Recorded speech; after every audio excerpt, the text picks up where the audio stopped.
निरंकारी विचार के 106 काथल ब्रांच केवल सिंह द्वारा प्रसारित, जिसका विषय है द्वैत भाव से मुक्ति कैसे होगी। प्रभु की रची सृष्टि में सर्वत्र भिन्नता है, रूपों में भिन्नता, गुणों में भिन्नता, सामर्थ्य में भिन्नता। भगवान ने बहुत कुछ तो किसी को दिया, लेकिन सब कुछ किसी को नहीं दिया। हर किसी को दूसरे का सहारा लेना पड़ता है। प्रभु ने जो कुछ भी रचा है उसमें कोई ना कोई कारण है। कई बार इंसान सोचता है कि विषैले जीव, सांप, बिच्छू इत्यादि, इनकी क्या ज़रूरत थी, तो मंथन करने पर पाते हैं कि प्रभु ने बिना किराए के स्टोर बनाए हैं। अगर ये ना होते तो जहर खाद्य पदार्थों में पड़कर जानलेवा बनता। इस तरह सब तरफ सकारात्मकता है। दुख का कारण हमारी छोटी सोच है।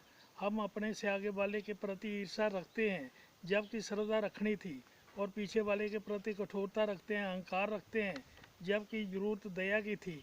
अगर हम श्रद्धा और दया, जो दोनों धार्मिक गुण हैं, इनका सही इस्तेमाल करना सीख जाएं तो हमारा टकराव खत्म होकर प्यार बढ़ेगा। हम अपनी इच्छाओं के अनुकूल जीना चाहते हैं, प्रभु की इच्छा को स्वीकार नहीं करते, जिससे दुखी होते हैं।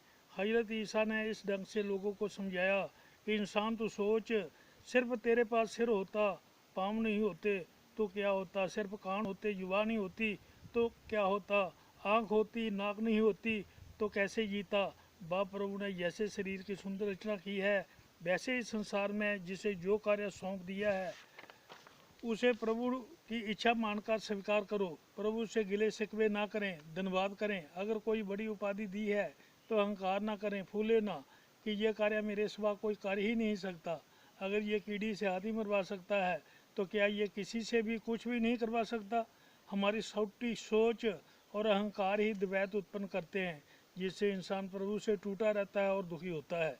अगर इंसान चेतन तथा परमात्मा को जानकर सिर्फ चेतन को ही सब में देखने वाली निगाह बना ले तो ये आनंद वाला जीवन जी सकता है। हर प्राणी में एक ही चेतन तत्व है जो प्राणी से कार्य करवाता है। इस चेतन तत्व पर ही हमारा ध्यान हो, आकारों में ना उलझे, तो अद्वैत आता है। सर्वत्र परमात्मा ही परमात्मा, इसके सिवा दूसरा कुछ है ही नहीं। ऐसी अवस्था जीवन की बनती है। हजरत ईसा कहते हैं, जो इस चेतन से नाता जोड़ लेते हैं उनके जीवन की अवस्था उस पेड़ की शाखा जैसे है जो पेड़ से जुड़ी होने के कारण हरी भरी रहती है और फूल फल लगते हैं। ऐसे ही जो चेतन सत्ता के स्रोत से जुड़ा होता है उसके जीवन में सही ही इंसानियत वाले गुण भर जाते हैं और सदैव मुख उजला रहता है। साथ संग जी प्यार से कहना, धन निरंकार।